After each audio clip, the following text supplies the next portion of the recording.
ಮನೆಜಗಳ ಬೀದಿಗೆ ಬಂದಂತೆ ಅಥಣಿ ಪಟ್ಟಣದ ಸಂತೆ ಬೀದಿಗೆ ಬಂದಿದೆ. ಹೌದು, ಅಥಣಿ ಪಟ್ಟಣದ ಮನೆಜಗಳ ಬೀದಿಗೆ ಬಂದಿತ್ತು ಎನ್ನುವಂತೆ ಮಾರ್ಕೆಟ್ ಬೀದಿಗೆ ಬಂದಿದೆ ಸ್ವಾಮಿ.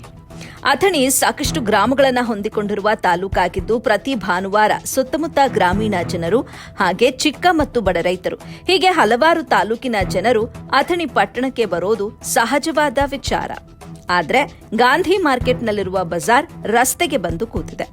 ಇದು ಒಂದು ಆತಂಕ ಸೃಷ್ಟಿ ಮಾಡುವಂತೆ ಆಗಿದೆ.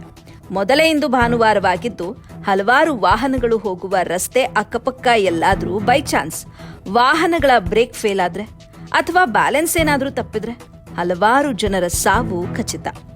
ಇದನ್ನ ನೋಡಿಕೊಂಡು ಅಧಿಕಾರಿಗಳು ನಮಗೆ ವಿಚಾರ ಗೊತ್ತೇ ಇಲ್ಲ, ಇದಕ್ಕೂ ನಮಗೂ ಏನು ಸಂಬಂಧನೇ ಇಲ್ಲ ಎಂಬಂತೆ ಬೇಜವಾಬ್ದಾರಿಯಿಂದ ಕೂತಿದ್ದಾರೆ. ಇದೇ ಒಂದು ಕೆಟ್ಟ ಸಂಗತಿ. ಇನ್ನು ಮುಂದಾದ್ರೂ ಈ ಬಜಾರನ್ನ ಒಳ್ಳೆ ಜಾಗದಲ್ಲಿ ಸ್ಥಾಪನೆ ಮಾಡಿಕೊಳ್ತಾರೋ ಇಲ್ವೋ ಅನ್ನೋದನ್ನ ಕಾದು ನೋಡಬೇಕಾಗಿದೆ.